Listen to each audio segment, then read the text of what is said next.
For a moment, Japan ruled the skies until America rose. From Clark Field to Guadalcanal, U.S. pilots fought fire with steel, turning Japan's fastest bomber into its most fatal mistake. January 31st, 1945. The war in the Pacific was almost over. At Clark Air Base in Luzon, Major Frank T. McCoy of the U.S. Army Air Forces stood before an abandoned Japanese aircraft and couldn't believe his eyes. Before him sat a Mitsubishi G4M Betty bomber glinting in the tropical sun. Smooth, sleek, deadly looking. But when McCoy opened a maintenance panel under the wing, his amazement turned to shock. Fuel tanks made only of thin aluminum, 2 millimeters thick, no armor, no self-sealing material, no fire suppression system. Thousands of liters of high-octane fuel sat directly beneath the skin. And that's when it hit him. This wasn't a mistake. It was design.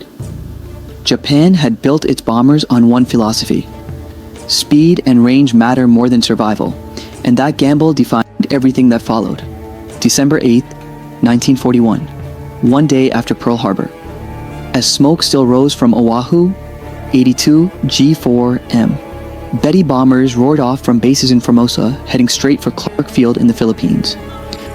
Flying at 20,000 feet beyond the reach of American anti-aircraft guns, they unleashed over 600 bombs. In minutes, the airfield was devastated.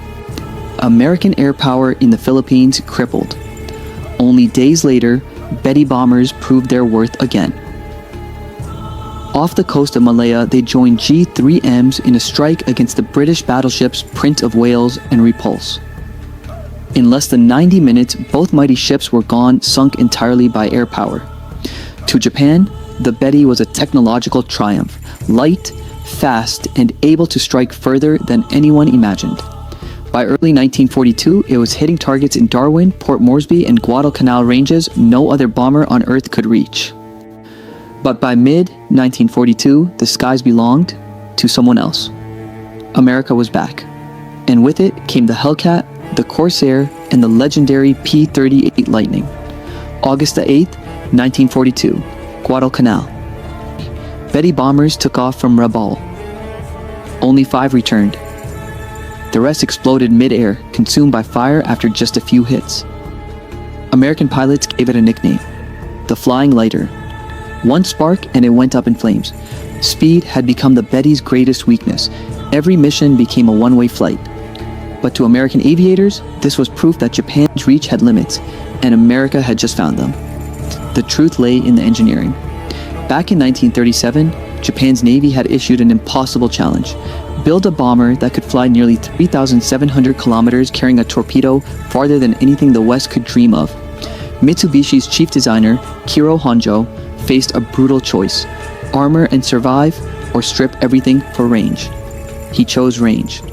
The result was astonishing: a bomber that could reach from Formosa to the Philippines, from Japan to New Guinea. But there was a cost. No self-sealing tanks, no armor, no second chances. Against slow-moving biplanes, it was perfect. Against America's new generation of fighters, it was suicide. April 18, 1943.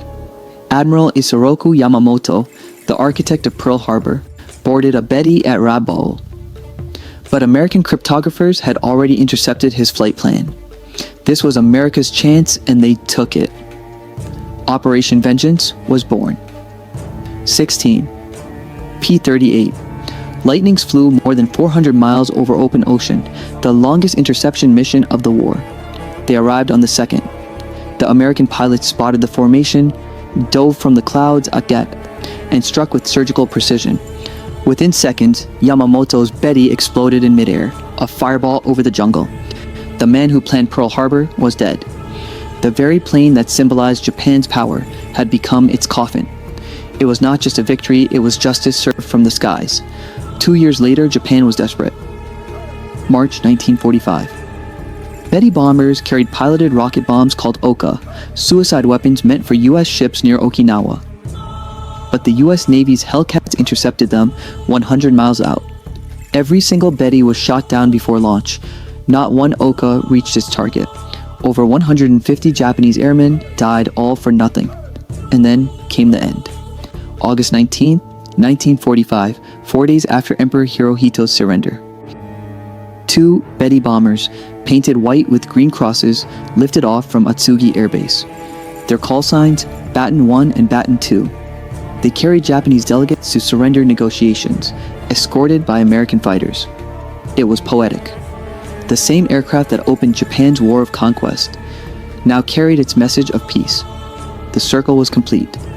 In total, Mitsubishi built over 2,400 Betty bombers. Almost all were destroyed. Few ever made it home once hit. It was an engineering marvel and a death trap. For Japan, the Betty symbolized audacity. For America, it symbolized a warning. Speed means nothing without the strength to survive. When the last 2 white-painted Bettys touched down under U.S. escort, the message was clear. America had won not just with firepower, but with intelligence, discipline, and overwhelming innovation. If you love true stories of courage, technology, and the battles that changed history, hit that subscribe button, give this video a like, and tell us which World War II story you want next. Because history isn't just about war, it's about the choices that defined it.